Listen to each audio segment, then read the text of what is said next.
بسم اللہ الرحمن الرحیم۔ السلام علیکم۔ روزانہ واقعات سننے کے لیے اس چینل کو سبسکرائب کریں۔ ایک دور دراز کے گاؤں میں ایک حکیم چلتا پھرتا کہیں سے آ نکلا اور اپنی دکان بنا کر بیٹھ گیا۔ اس گاؤں کے لوگوں کو علاج معالجے کی کوئی سہولت میسر نہ تھی، اس لیے اس کا کام خوب چل نکلا۔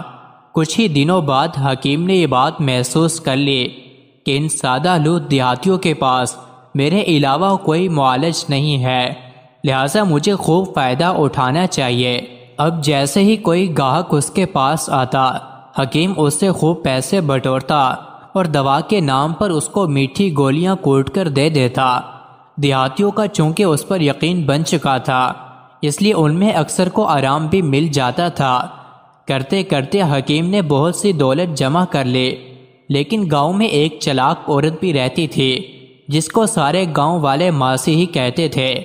ماسی چلتی پھرتی ریڈیو تھی، ہر خبر پر نظر رکھنا اور پھر آگے پہنچانا اس کا پسندیدہ کام تھا۔ ماسی کی شروع سے ہی حکیم پر گہری نظر تھی۔ وہ جانتی تھی کہ یہ کوئی حکیم نہیں بلکہ فروڈیا ہے جو حکیم بن کر لوگوں کو لوٹتا ہے، لیکن اس کو حکیم کے خلاف کارروائی کرنے کا موقع نہیں مل رہا تھا۔ ایک دن شدید گرم دوپہر کے وقت جب گاؤں کے سارے لوگ گھروں میں دب کے بیٹھے اونگ رہے تھے تو ماسی اپنے گھر سے نکلی اور گرم لو سے بچتی بچاتی حکیم کے پاس پہنچ گئی۔ حکیم نے ماسی کو کچے مٹکے کا ٹھنڈا پانی پلایا اور آنے کا مقصد دریافت کیا۔ ماسی نے چور نظروں سے دائیں بائیں دیکھا اور حکیم کے کان کے پاس منہ لے جا کر بولی کہ مجھے مردانہ کمزوری ہو گئی ہے، کوئی اچھی سی دوا دے دو۔ حکیم کو ہنسی تو بہت آئی مگر وہ چھپا گیا۔ پہلے تو اس نے سوچا کہ ماسی کو بتا دے کہ یہ بیماری عورتوں کی نہیں مردوں کی ہے، لیکن پھر اس پر حسب معمول لالچ غالب آ گیا۔ اس نے ماسی سے کہا کہ آپ فکر نہ کریں، دوا ہے تو مہنگی لیکن آپ کو ایک ہفتے میں فرق پڑ جائے گا۔ حکیم نے دوا کی پڑیا بنا کر ماسی کو دے دی اور جب پیسے طلب کیے تو اس نے کہا کہ میرے پاس پیسے تو نہیں ہیں، ہاں تم میرا ایک کانٹا رکھ لو، یہ خالص سونے کا ہے۔ حکیم کے تو مزے لگ گئے، اس کو سوچ سے 100 گنا زیادہ مل گیا تھا۔ جیسے ہی ماسی دوا لے کر دکان سے باہر نکلی، حکیم اس کی بے وقوفی پر بہت دیر ہنستا رہا، جو مردانہ بیماری بتا کر مفت کی دوا سونے کے ایک کانٹے کے بدلے لے گئی تھی، مگر ماسی تو اپنے نام ایک تھی۔ اس نے شام ہوتے ہی شور مچا دیا کہ حکیم نے میرے گھر میں گھس کر میری عزت سے کھیلنے کی کوشش کی اور سارا سونا اور پیسے لے کر فرار ہو گیا ہے۔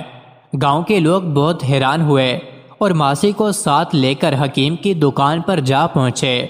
لوگوں نے حکیم کے سامنے ماسی کے لگائے الزامات دہرائے تو حکیم بیچارہ پریشان ہو گیا اور کہنے لگا کہ نہ تو میں اس کے گھر گھسا ہوں اور نہ ہی اس کی عزت اور دولت پر ڈاکہ ڈالا ہے، لیکن چلاک ماسی ضد کر رہی تھی کہ حکیم نے ایسا ہی کیا ہے، اس کی دکان کی تلاشی لی جائے۔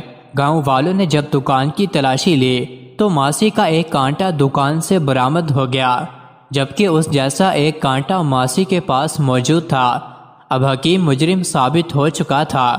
حکیم نے اپنی صفائی میں کہا کہ یہ کانٹا میں نے ماسی کو دوائی دینے کے بدلے لیا ہے۔ جب لوگوں نے پوچھا کون سی دوائی تو حکیم بولا کہ مردانہ کمزوری کی دوائی۔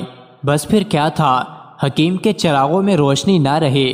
چلاک ماسی نے نہ صرف حکیم کی ساری دولت ہتھیا لی بلکہ اس کو گاؤں والوں سے جوتے بھی پڑوائے۔ اب وہ حکیم حکمت چھوڑ کر مزدوری کرتا ہے، لیکن برسوں گزر جانے کے بعد بھی وہ چلاک ماسی کو نہیں بھولا۔ مزید ایسے ہی ویڈیوز کے لیے چینل کو ضرور سبسکرائب کریں۔